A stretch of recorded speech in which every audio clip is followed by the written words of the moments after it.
প্রিয় শিক্ষার্থী বন্ধুরা, আশা করি তোমরা সকলেই ভালো আছো। তো আজকের এই ক্লাসে তোমাদের সকলকে স্বাগত জানাই।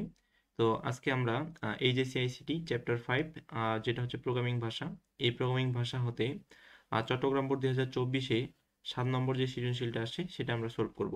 তো মূলত এই অধ্যায় থেকে দুইটা সৃজনশীল প্রশ্ন আসছে, তার মধ্যে আমরা প্রথম সৃজনশীল প্রশ্ন দুইটার মধ্যে আমরা 7 নম্বরে যেটা আছে অ্যাকচুয়ালি সেই সৃজনশীল প্রশ্নটা আমরা সলভ করব, ঠিক আছে? তো তোমরা এখানে উদ্দীপকটা দেখতেই পাচ্ছ। তাহলে উদ্দীপকটা আমরা একটু খেয়াল লক্ষ্য করি, ঠিক আছে? এবং উদ্দীপকটা অ্যানালাইসিস করে আমরা এই প্রবলেমগুলো সলভ করবো অ্যাকচুয়ালি। তো প্রথমত আমরা দেখতে পাচ্ছি যে একাদশ শ্রেণীর শিক্ষার্থী সি ভাষায় একটি প্রোগ্রাম তৈরি করলো, ঠিক আছে? তারপর বলছে যে প্রোগ্রামটিতে কোনো সংখ্যা ইনপুট দিলে তা যদি 5 দ্বারা বিভাজ্য হয় তাহলে ফ্লাওয়ার শব্দটি প্রদর্শিত হয়। 5 দ্বারা বিভাজ্য মানে 5 দ্বারা নিঃশেষে বিভাজ্য, অর্থাৎ 5 দিয়ে ভাগ করলে কোনো ভাগশেষ থাকবে না, ঠিক আছে? বা 5 দিয়ে ভাগ করলে ভাগফল আসবে একটা পূর্ণ সংখ্যা। তো এটাই হচ্ছে 5 দ্বারা বিভাজ্য বোঝায়। তো এটা বলছে যে বিভাজ্য হলে ফ্লাওয়ার শব্দটি প্রদর্শিত হয় এবং সংখ্যাটি 7 দ্বারা বিভাজ্য হলে রিভার শব্দটি, এই যে রিভার শব্দটি প্রদর্শিত হয়, ঠিক আছে? এই যে রিভার শব্দটি আছে এখানে। তারপর বলছে কিন্তু 5 ও 7 উভয় দ্বারা বিভাজ্য হলে গুড যে শব্দটা আছে সেটা প্রদর্শিত হয়, ঠিক আছে? তো আমরা একটু খেয়াল করব জাস্ট এগুলা অপশনগুলা, ঠিক আছে? এখানে বিভিন্ন কন্ডিশন অ্যাপ্লাই হবে অ্যাকচুয়ালি। তো তারপর বলছে যে শব্দটি গুড শব্দটি প্রদর্শিত হয় এবং 5 ও 7 কোনোটি দ্বারাই বিভাজ্য না হলে অ্যাকচুয়ালি ট্রাই এগেইন যে শব্দটা আছে সেটা প্রদর্শিত হয়, ঠিক আছে? বা এটা হচ্ছে প্রিন্ট করে অ্যাকচুয়ালি। তো যাই হোক, আমরা এখন প্রশ্নগুলো দেখি অ্যাকচুয়ালি কি বলছে। আচ্ছা, ক নম্বর প্রশ্নে বলছে যে ফাংশন কি। এটা একটা ভালো প্রশ্ন আর কি, সুন্দর প্রশ্ন। এটা আমরা দেখব, ঠিক আছে? তারপর হচ্ছে খ নম্বর কোশ্চেনে বলছে যে সি কে মধ্যম স্তরের ভাষা বলা হয় কেন, ঠিক আছে? এটা একটা মোস্ট ইম্পর্টেন্ট কোশ্চেন এবং বারবার বিভিন্ন বোর্ডে এটা বরাবরই আসে আর কি, ঠিক আছে? এর আগেও আসছে। তো যাই হোক, তারপর গ নাম্বার কোশ্চেন বলছে যে উদ্দীপকে উল্লিখিত সমস্যাটি সমাধানের জন্য প্রবাহ চিত্র অঙ্কন করো। অর্থাৎ এখানে আমাদের ফ্লোচার্ট ড্র করতে হবে, ঠিক আছে? তো ফ্লোচার্ট আমরা ড্র করব। তারপর খ নম্বর কোশ্চেনে বলছে যে উদ্দীপকের শর্তগুলো ব্যবহার করে সি ভাষায় একটি প্রোগ্রাম রচনা করো, অর্থাৎ একটা সি প্রোগ্রাম লিখতে হবে। তো সেটা আমরা সলভ করব। তো আমরা প্রথমত চলে আসি যে ফাংশন যেটা আছে, অর্থাৎ ক নম্বর কোশ্চেন এবং খ নম্বর কোশ্চেন আমরা প্রথমে একটু সলিউশনটা দেখি যে কিভাবে লেখা যায়। তো ক নম্বর কোশ্চেনে বলছে যে আসলে ফাংশন কি, ঠিক আছে? ফাংশন, তো ফাংশন হলো প্রোগ্রামিংয়ে একটি স্বাধীন কোড ব্লক, ঠিক আছে? কোড ব্লক, স্বাধীন কোড ব্লক বলতে বোঝায় যে একটা স্পেসিফিক ব্লক অংশে একটা স্পেসিফিক কোড থাকবে অ্যাকচুয়ালি, ঠিক আছে? তো যা একটি নির্দিষ্ট কাজ সম্পাদন করে, অর্থাৎ সেই ফাংশনটা একটা তার নির্দিষ্ট কাজ সম্পাদন করবে। যেই কাজটা আমরা তাকে মানে ওই ফাংশন দিয়ে আমরা যেই কাজটা করতে চাইবো অ্যাকচুয়ালি সেই কাজটা সে সম্পাদন করবে, ঠিক আছে? তো তারপর বলছে যে ফাংশন ব্যবহার করে প্রোগ্রামকে ছোট ছোট অংশে ভাগ করা যায়, ঠিক আছে? ছোট ছোট অংশে ভাগ করা যায়। এটা আমরা স্পেসিফিক একটা কাজ করতে পারি ফাংশনগুলো দিয়ে, ঠিক আছে? তো যা কোডের পুনর্ব্যবহারযোগ্যতা, মানে পুনরায় আমরা কয়েকবার যদি আমরা বিভিন্ন জায়গা থেকে ইউজ করতে পারি চাই আর কি, তো সেটা করা যায়, ঠিক আছে? মানে একটা কোড বারবার না লিখে একটা বিভিন্ন জায়গা থেকে সেটা ইউজ করা যায় ফাংশনের মাধ্যমে। তো সহজে বোঝা এবং রক্ষণাবেক্ষণ করা যায় এটাই। তো জাস্ট এতটুকু কথা যদি তোমরা লেখো তাহলে ফাংশনের মানে সুন্দরভাবে সংজ্ঞায়িত করা হয়ে যাবে আর কি অ্যাকচুয়ালি, ঠিক আছে? মানে ফাংশনটাকে আমরা সুন্দরভাবে উপস্থাপন করতে পারতেছি। তো যাই হোক, এটা ক নাম্বার প্রশ্ন। এটা তোমরা অ্যান্সার করবা, অ্যান্সার করলে 1 মার্ক পেয়ে যাবে আর কি, ঠিক আছে? তো খ নম্বর কোশ্চেন আমরা আসি যে সি কে মধ্যম স্তরের ভাষা বলা হয় কেন, কেন ব্যাখ্যা করো। তো সি কে মধ্যম স্তরের কেন ভাষা বলা হয় ব্যাখ্যা করো। যাই হোক, তো সি ভাষাকে মধ্যম স্তরের ভাষা বলা হয়, ঠিক আছে? কারণটা হচ্ছে এটি উচ্চ স্তরের ভাষা, যেমন হচ্ছে পাইথন। উচ্চ স্তরের ভাষা কিন্তু অনেকগুলো আছে, তার মধ্যে পাইথন আর জাভা এই দুটো উচ্চ স্তরের ভাষা, ঠিক আছে? তো এবং নিম্ন স্তরের ভাষা যেটা হচ্ছে অ্যাসেম্বলি ল্যাঙ্গুয়েজ, এই নিম্ন স্তরের ভাষা অ্যাসেম্বলি ল্যাঙ্গুয়েজ এখানে দেওয়া আছে যেমন। তো এর মধ্যে অবস্থান করে, তার মানে সি এর সি ভাষার সেই ভাষার এমন বৈশিষ্ট্যগুলো কিছু আছে যেটা হচ্ছে উচ্চ স্তরের ভাষা। পাইথন এবং জাভার সাথে কিছু কিছু কিছু ক্ষেত্রে আমরা মানে ওই বৈশিষ্ট্যগুলো পাই, ঠিক আছে? আর নিম্ন স্তরের ভাষা যেমন অ্যাসেম্বলি ল্যাঙ্গুয়েজ আছে, তার বৈশিষ্ট্যগুলো সি ল্যাঙ্গুয়েজে আমরা পেয়ে থাকি। তো এই জন্য সি ভাষা উচ্চ স্তরের ভাষার মতো সহজে বোঝা যায়। এই যে একটা কনসেপ্ট বলছে এখানে যে সি ভাষা উচ্চ স্তরের ভাষার মতো সহজে বোঝা যায়, ঠিক আছে? সহজে বোঝা যায়, অর্থাৎ আমরা মানুষ যেই ভাষা বুঝতে পারে, ঠিক আছে? অ্যাকচুয়ালি ইফ ইলস, ঠিক আছে, ইত্যাদি, প্রিন্ট, এগুলা, ঠিক আছে? তারও আরো কিছু আছে, লুপগুলো আছে, ফর লুপ, ঠিক আছে, এগুলা এবং ব্যবহার করা যায়, ঠিক আছে? এবং আবার নিম্ন স্তরের ভাষার মতো হার্ডওয়্যার নিয়ন্ত্রণ করে। এই যে নিম্ন স্তরের ভাষার মতো কি করে বলো, হার্ডওয়্যার নিয়ন্ত্রণ করে, ঠিক আছে? এবং সিস্টেম প্রোগ্রামিং এর সুবিধাও প্রদান করে, ঠিক আছে, এটা হচ্ছে নিম্ন স্তরের ভাষার বৈশিষ্ট্য আর কি। ঠিক আছে, তো এটি সরাসরি মেমোরি ম্যানিপুলেশন এবং হার্ডওয়্যার নিয়ন্ত্রণ করতে পারে, তো যা উচ্চ স্তরের ভাষায় সাধারণত সম্ভব নয়। ঠিক আছে, এই যে বৈশিষ্ট্যগুলো আছে এগুলো কিন্তু নিম্ন স্তরের ভাষায় অ্যাকচুয়ালি থাকে, বৈশিষ্ট্যগুলো থাকে, যেটা উচ্চ স্তরের ভাষায় থাকে না আর কি। ঠিক আছে, তো এই জন্য তাহলে আমরা দেখতেছি অ্যাকচুয়ালি যে সি ভাষার মধ্যে উচ্চ স্তর এবং নিম্ন স্তর দুইটা ভাষার বৈশিষ্ট্য রয়েছে। তো এই জন্য আমরা সি ভাষাকে উচ্চ নিম্ন মিডিল বরাবর যেই স্তরটা বিবেচনা করা হয় অর্থাৎ মধ্যম স্তরের ভাষা, তো এই মধ্যম স্তরের ভাষা আমরা বলতে পারি। ঠিক আছে, বা মধ্য স্তরের ভাষা বলতে পারি। তো তাই বলা যায় যে সি ভাষাকে মধ্যম স্তরের ভাষা বলা হয়। তো জাস্ট এটাই, তো এই ব্যাখ্যাটা দিলেই তোমরা আসলে 2 মার্কের কোশ্চেন 2 মার্ক পেয়ে যাবে। ঠিক আছে, আশা করি বুঝতে পারছো। আর নিজের ভাষায় এগুলো লিখতে পারো, একটু ব্যাখ্যাগুলা পড়ে নিজের ভাষায় লিখবে একটু। ঠিক আছে, তবে সঠিকটা লিখতে হবে অবশ্যই। তো আমরা চলে আসি পরবর্তীতে গ নাম্বার কোশ্চেনে। তো গ নাম্বার কোশ্চেনে বলা হয়েছে যে উদ্দীপকে উল্লিখিত সমস্যাটি সমাধানের জন্য প্রবাহ চিত্র অঙ্কন করো। ঠিক আছে, প্রবাহ চিত্র মানে হচ্ছে কি বলো, ফ্লোচার্ট। এই যে ফ্লোচার্ট, ফ্লোচার্ট। তো যাই হোক আমাদের ফ্লোচার্ট ড্র করতে হবে অ্যাকচুয়ালি। ঠিক আছে, তো আমাদের ফ্লোচার্ট ড্র করতে হবে। তো এখানে ফ্লোচার্টটা ড্র করা আছে যে উদ্দীপকের সমস্যাটি সমাধানের জন্য প্রবাহ চিত্র অঙ্কন করা হলো। তাহলে দেখো আমরা চলে আসি এই ফ্লোচার্টটা একটু এটা ব্যতিক্রম। হয়তো তোমরা এগুলা এই টাইপের ফ্লোচার্ট আর কি সরাসরি বইয়ে পাবা না। ঠিক আছে, তবে একটু যে ফ্লোচার্টগুলো বুঝে থাকে ফ্লোচার্ট কিভাবে লিখতে হয় বা প্রোগ্রাম বা অ্যালগরিদম কিভাবে লিখতে হয়, যে লজিক বুঝে থাকে সেই কিন্তু এটা সহজেই সলভ করতে পারবে। তো যাই হোক আমাদের প্রশ্নটাতে আমরা যদি একটু দেখি উদ্দীপকটা, আরেকবার আমি তোমাদের উদ্দীপকটাতে নিয়ে যাচ্ছি। তো এখানে বলছে 5 দ্বারা যদি বিভাজ্য হয় তাহলে কি দেখাবে, ফ্লাওয়ার। 5 দ্বারা যদি ভাগ যায়, ঠিক আছে। আর যদি 7 দ্বারা বিভাজ্য হয় তাহলে দেখাবে কি বলো, রিভার লেখাটা দেখাবে। আর যদি 5 এবং 7 উভয় দ্বারা বিভাজ্য হয় তাহলে দেখাবে গুড। এবং যদি আর যদি হচ্ছে 5 ও 7 কোনোটি দ্বারাই বিভাজ্য না হয় তাহলে অ্যাকচুয়ালি কি দেখাবে, ট্রাই এগেইন। তো যাই হোক তার মানে আমরা শর্তগুলো পেয়ে গেলাম, এই শর্তগুলো আমাদের অ্যাপ্লাই করে দেখাইতে হবে। ঠিক আছে, তো যাই হোক আমরা চলে যাই এখন ফ্লো চার্টে। তাহলে এখানে ফ্লো চার্টে চলে গেলাম। আমরা জানি যে প্রতিটা ফ্লো চার্ট লেখার ক্ষেত্রে প্রথমে আমাদের স্টার্ট নিতে হবে। তো এখান থেকে স্টার্ট নিয়ে নিছি, তারপর ইনপুট নিছি এন, অর্থাৎ যেই সংখ্যাটা আমরা 5 দ্বারা বা না 7 দ্বারা বিভাজ্য হচ্ছে সেটা চেক করব, সেটাকে আমরা ইউজারের কাছ থেকে নিতে হবে। তো এই জন্য ইনপুট আমরা এন নিয়ে নিছি এখানে। তারপর আমরা প্রথমেই চেক করছি 5 এবং 7 উভয় দ্বারা এটা ভাগ যায় কিনা। ঠিক আছে, এই জন্য এখানে কন্ডিশন দেওয়া হয়েছে ইস এন পার্সেন্টেজ। এই যে এখানে একটু খেয়াল করো, ইস এন পার্সেন্টেজ। ঠিক আছে, যে এন পার্সেন্টেজ, আমি একটু চাইলে এটা বড় করে দেখাতে পারি। ঠিক আছে, আচ্ছা, যে একটু আমি বড় করে দেখাই, একটু খেয়াল করো আর কি। ঠিক আছে, তো সুবিধার্থে, একটু বোঝার সুবিধার্থে আমি একটু বড় করে দেখাতে চাচ্ছি এটা। তো যাই হোক প্রথমে কি আছে বলো, এই যেখানে, আচ্ছা এখান থেকে একটু খালি যাই। আচ্ছা, তো এখানে প্রথমে আমাদের কন্ডিশন যেটা আছে অ্যাকচুয়ালি, ঠিক আছে, কন্ডিশনে আমরা একটু খেয়াল করি। এই যে প্রথমে আছে আমাদের এন পার্সেন্টেজ 5, তাহলে এন পার্সেন্টেজ 5 জিরো কিনা। ঠিক আছে, এখানে একটা কন্ডিশন দিয়ে দিচ্ছে আমাদের, মানে এই কন্ডিশন বলতে আর কি, এন পার্সেন্টেজ 5 দিয়ে জিরো হয় কিনা, এন্ড একই সাথে দিছে যে এন পার্সেন্টেজ 7 আসলে জিরো হয় কিনা। ঠিক আছে, এই কন্ডিশনটা দিছে। তাহলে আমরা এই পার্সেন্টেজ বলতে বুঝে ভাগশেষ, অ্যাকচুয়ালি ভাগশেষ যদি শূন্য হয় তাহলে আমরা বলতে পারি যে সেই সংখ্যাকে 5 দিয়ে আসলে নিঃশেষে বিভাজ্য যায়। ঠিক আছে, মানে সেই সংখ্যাটি 5 দ্বারা নিঃশেষে বিভাজ্য হয়। আর যদি 7 দিয়ে সেটা 7 দিয়ে ভাগ করলে যদি ভাগশেষ শূন্য হয় তাহলে আমরা বলতে পারি যে 7 দিয়েও আসলে সেই সংখ্যাটা নিঃশেষে বিভাজ্য হয়। ঠিক আছে, বা বিভাজ্য হয় আর কি। তো যাই হোক এই কন্ডিশন, এই এন্ড, এখানে এন্ড চিহ্ন যেটা আছে এটা এন্ড অপারেশন নির্দেশ করে অ্যাকচুয়ালি। ঠিক আছে, এন্ড মানে এবং অ্যাকচুয়ালি, অর্থাৎ দুইটা একসাথে সত্য হইতে হবে। দুইটা যদি সত্য হয় তাহলে এই কন্ডিশন হবে সত্য। যদি সত্য হয় তাহলে এই কন্ডিশনে ইয়েস যেটা আছে অপশন, এই ইয়েস অপশন অ্যাপ্লাই হবে। ঠিক আছে, কাজ করবে। আর যদি কন্ডিশন মিথ্যা হয় তাহলে আমাদের কি বলো, নো অপশনটা কাজ করবে। তো যাই হোক আমরা এখানে যদি ইয়েস হয় তাহলে ইয়েস হলে আমরা কি বলতে বলছি, যে 5 এবং 7 উভয় দ্বারা যদি বিভাজ্য হয় তাহলে আমরা প্রিন্ট করব কি বলো, গুড। তো এই জন্য এখানে প্রিন্ট করতেছি কি বলো, গুড। ঠিক আছে, তো অনুরূপে যদি না বিভাজ্য হয় তাহলে আমাদের চেক করতে হবে, যদি না বিভাজ্য হয় তাহলে আমাদের কাছে অপশন আছে যে আলাদাভাবে এটা 5 দ্বারা ভাগ যায় কিনা, আলাদাভাবে 7 দ্বারা ভাগ যায় কিনা। ঠিক আছে, তো এই জন্য আমরা নোতে এদিকে চলে গেছি, অপশনে প্রথমে চলে গেছি আমরা 5 দ্বারা বিভাজ্য হয় কিনা।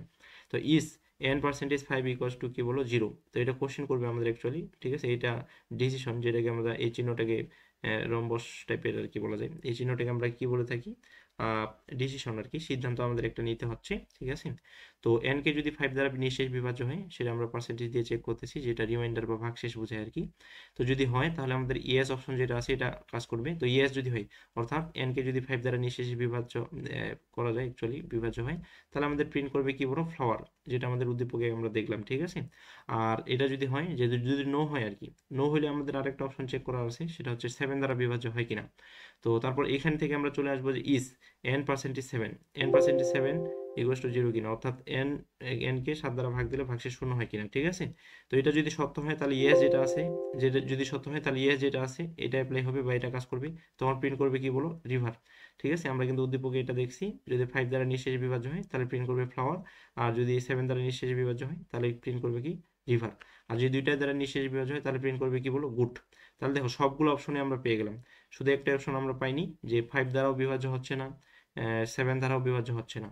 তো সেই অপশনটা পেতে গেলে নিচের যে নো অপশনটা আছে, এই যে এখান থেকে 5 দ্বারা বিভাজ্য না হলে এখান থেকে নো অপশনে চলে আসবে, নো অপশনে গিয়েই কিন্তু অ্যাকচুয়ালি 7 দ্বারা বিভাজ্য কিনা সেটা চেক করতেছি, ঠিক আছে। তো এই জন্য পরবর্তীতে আবার 7 দ্বারাও যদি বিভাজ্য না হয় তাহলে কি নোতে যাবে, তাহলে নো গেলে কি হবে অ্যাকচুয়ালি প্রিন্ট করবে কি ট্রাই এগেইন। অর্থাৎ আমাদের বলা হয়েছিল যে দুইটা দিয়েই যদি আসলে নিঃশেষ বিভাজ্য না হয় তাহলে আমরা প্রিন্ট করব কি বলো ট্রাই এগেইন, ঠিক আছে। এটাই। তাহলে আচ্ছা একটু খালি আমি ইয়ে করি, আচ্ছা এটা এখানেই থাক। তো যাই হোক এখন দেখো ট্রাই এগেইন, আশা করি আমরা বুঝতে পারছি, ঠিক আছে। তো আমি তাহলে এখানে জাস্ট যেই ধাপেই যাই না কেন আমাদের মূল লক্ষ্য হচ্ছে কি বলো, যেই ধাপেই যাই না কেন আমাদের মূল লক্ষ্য হচ্ছে এটা আর কি প্রিন্ট করে শেষ করা, তাই না, এই যে ফ্লোচার্টটা শেষ করা। তো যাই হোক এখানে এই যে দেখো গুড ফ্লাওয়ার রিভার ট্রাইগেন, যেটাই আমরা প্রিন্ট করি না কেন আমাদের সব শেষে এই যে একটা কানেক্টর আছে, এখানে কানেক্টর চিহ্ন, সার্কেল চিহ্ন, সার্কেল যে ইয়াটা আছে চিহ্নটা আছে, ঠিক আছে। তো এই ডায়াগ্রামটাকে আমরা কানেক্টর বলে থাকি, অর্থাৎ সবগুলা ধাপকে সে কানেক্ট করতেছে এবং সব শেষে কোথায় যাচ্ছে এন্ডে যাচ্ছে, কারণ আমাদের এটা ফ্লোচার্টটা যেমন স্টার্ট করছি আমরা, সেখানে আমাদের যে কোনো একটা কিন্তু প্রিন্ট হবে, যে কোনো একটা প্রিন্ট হয়ে তারপর কি করবে এন্ড বলবে, ঠিক আছে। তো যাই হোক সাপোজ আমরা যদি উদাহরণ হিসেবে যদি নিই একটা সংখ্যা, তো আমি উদাহরণ হিসেবে সাপোজ ধরে নিলাম যে এন এর মান কত, উদাহরণ হিসেবে ধরে নিলাম তো 35, প্রথমে আমরা 35 নিই, যেটা হচ্ছে আসলে 35কে কিন্তু 5 দ্বারাও বিভাজ্য হয়, 7 দ্বারাও বিভাজ্য হয়, অর্থাৎ 5 7 35, ঠিক আছে।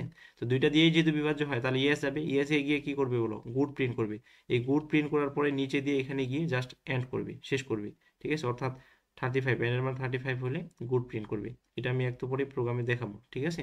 আর এখন এন এর মান যদি আমরা আরো অন্য অপশন দিই, সাপোজ 20, এন এর মান এবার 20 হলো, তাহলে এন এর মান যদি 20 হয় তাহলে এই অপশনটা ট্রু হবে না, কারণ 20কে 5 দ্বারা বিভাজ্য হলেও 7 দ্বারা বিভাজ্য নয়, ঠিক আছে।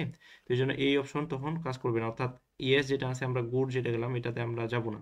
তো পরবর্তীতে কোথায় যাবে নো হবে, ঠিক আছে, নোতে যাবে। তারপর প্রথমে চেক করবে যে n% 5 ইকুয়ালস টু কি বলো 0 কিনা, তাহলে n হচ্ছে 20, তাহলে 20কে যদি আমরা 5 দ্বারা ভাগ করি ভাগশেষ আমরা কত পাবো বলো, ভাগশেষ আমরা 0 পাবো অবশ্যই, তাহলে এই কন্ডিশন কি হবে ট্রু হবে। তাহলে কন্ডিশন যদি ট্রু হয় তাহলে আমাদের কি হবে ইয়েস যেটা আছে এই যে ইয়েস কাজ করবে, ইয়েস কাজ করে প্রিন্ট করবে কি বলো ফ্লাওয়ার, বুঝা গেছে এটাই। তাহলে প্রিন্ট করবে ফ্লাওয়ার আর কি অ্যাকচুয়ালি। আর পরবর্তীতে জাস্ট এখান থেকে ফ্লাওয়ার থেকে ডিরেক্টলি এখানে এই যে সার্কেলটা আছে যেটা কানেক্টর বলে থাকি আমরা, কানেক্টরে গিয়ে জাস্ট এন্ড করবে, শেষ করবে। বাকি এই ধাপগুলোতে কিন্তু আর যাবে না, নিচের ধাপগুলোতে কিন্তু 20 যদি হয় এন এর মান তাহলে নিচের ধাপগুলোতে যাবে না, ঠিক আছে। তো সাপোজ এবার আমরা এন এর মান যদি কত নিই বলো 21 নিই, মনে করো 21 নিলাম, 21 নিলাম, ঠিক আছে। তাহলে 21 যদি আমরা নিই তাহলে প্রথম কন্ডিশন যেটা আছে n কে কিন্তু 7 দ্বারা ভাগ গেলেও 5 দ্বারা ভাগ যাবে না, তার মানে এই কন্ডিশন ট্রু হবে না। তারপর দ্বিতীয় কন্ডিশনে যাবে যে n কে 5 দ্বারা ভাগ যায় কিনা, n এর মান যেহেতু আমরা 21 নিছি 5 দ্বারা সেটাকে ভাগ যাবে না, ঠিক আছে। তো এই জন্য এখানে নো অপশন যেটা আছে নো অপশনটা এক্সিকিউট হবে, নো অপশনে যাবে। তো নোতে গিয়ে পরবর্তীতে কি আবার চেক করবে যে 21কে আমরা যদি কত দিয়ে ভাগ দিই 7 দিয়ে ভাগ দিই তাহলে এটা আসলে শূন্য হয় কিনা।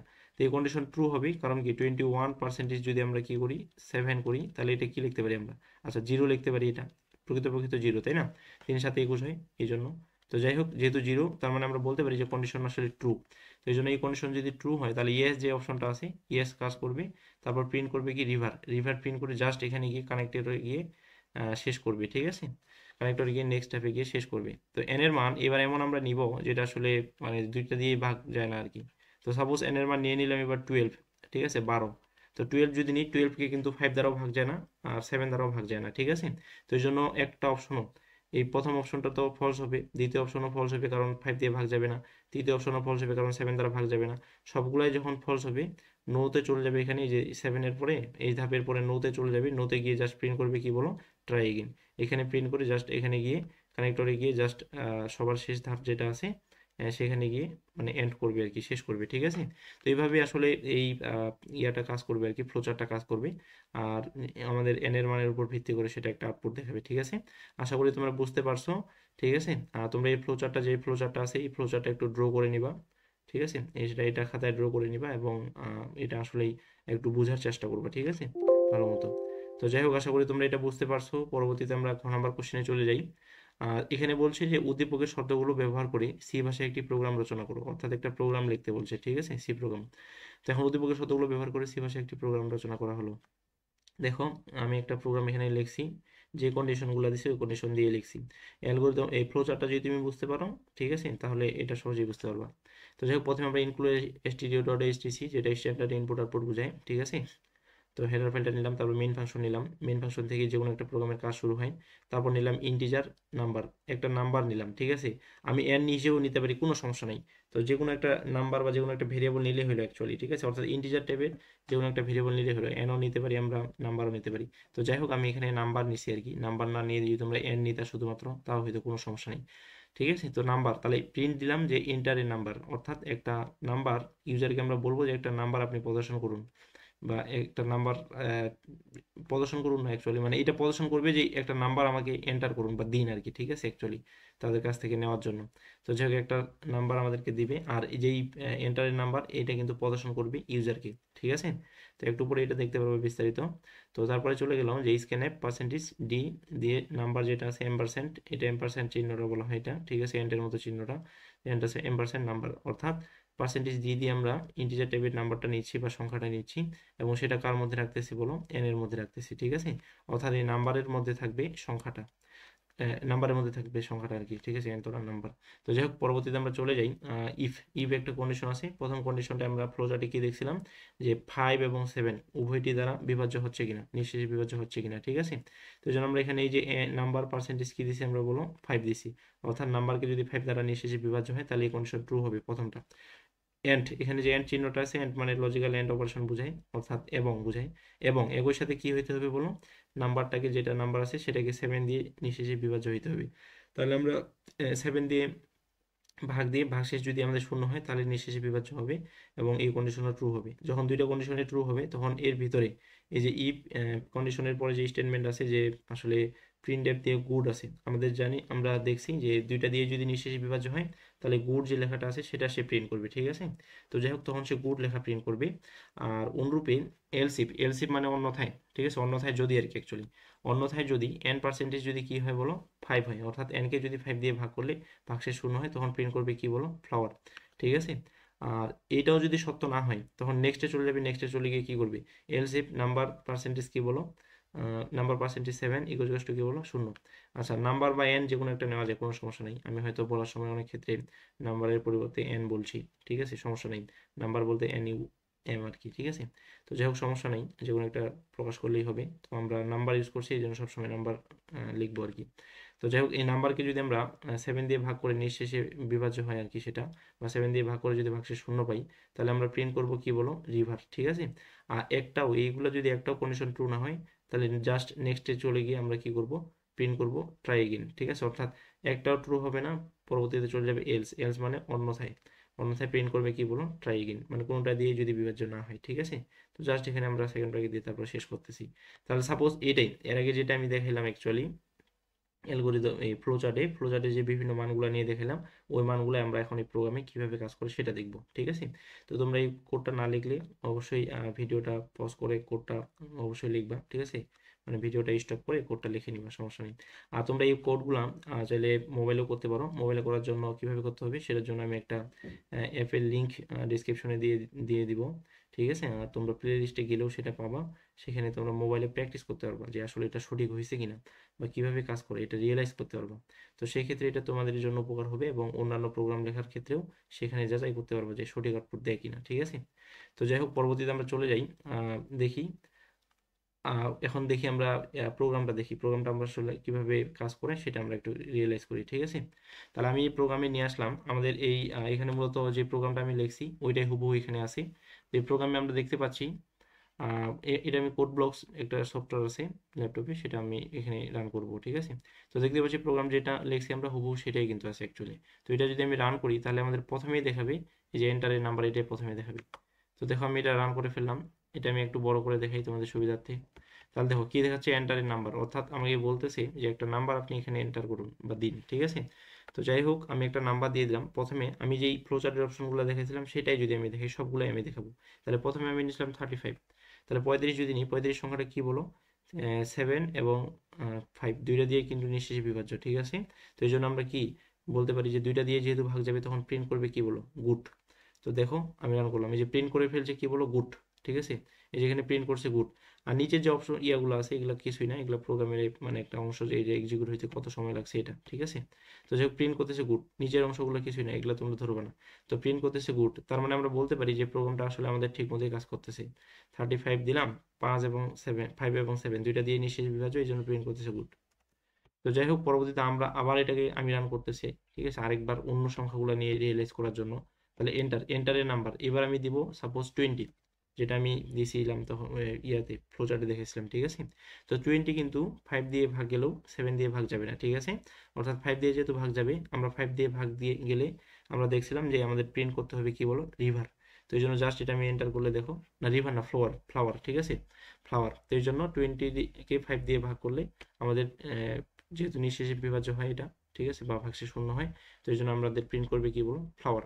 আর 7 দিয়ে যদি ভাগ যায় তাহলে প্রিন্ট করবে রিভার, ঠিক আছে? তো এই জন্য ফ্লাওয়ার প্রিন্ট করে ফেলছি। তো দেখো এখানেও আমাদের ওই অপশনটা আছে ফ্লাওয়ার, এখানে একটু খেয়াল করো অপশনটা আছে ফ্লাওয়ার, ঠিক আছে?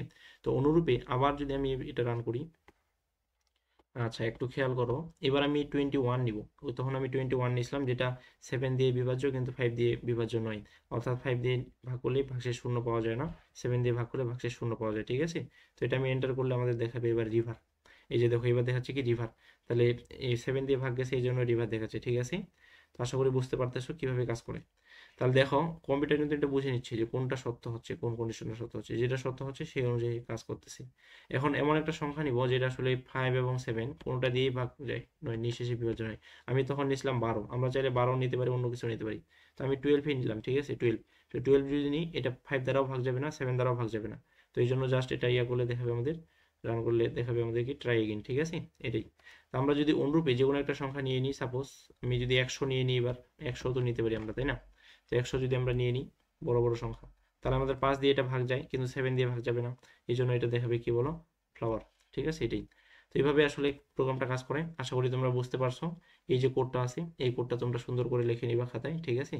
এবং পরবর্তীতে এই ধরনের লজিকগুলা আর অন্যান্য প্রোগ্রামে, অন্যান্য সৃজনশীলে আসতে পারে, তো তখন সেগুলো এইভাবে তোমাকে অ্যাপ্লাই করতে হবে আর কি, ঠিক আছে? তো আশা করি বুঝতে পারছো, আশা করি বুঝতে পারছো, ঠিক আছে? অন্যান্য যে চ্যাপ্টারগুলো আছে সেগুলো চ্যাপ্টারও সৃজনশীলের সমাধান দেওয়া আছে এবং প্লে লিস্টও দেওয়া আছে ক্লাসগুলোর, ঠিক আছে? তো সেগুলো তোমরা চ্যানেলে গিয়ে প্লে লিস্ট থেকে দেখে নিতে পারো। আর এই অধ্যায়ের অন্যান্য বোর্ডের যে সৃজনশীলগুলো আছে সেগুলোও দেওয়া আছে প্লে লিস্টে, সেটা ডেসক্রিপশনে লিঙ্ক দেওয়া আছে এবং তোমরা প্লে লিস্ট চ্যানেলে প্লে লিস্টে গেলেই খুঁজে পাবা, ঠিক আছে? তো এতক্ষণ থেকে ভিডিওটা দেখার জন্য ধন্যবাদ। ওকে।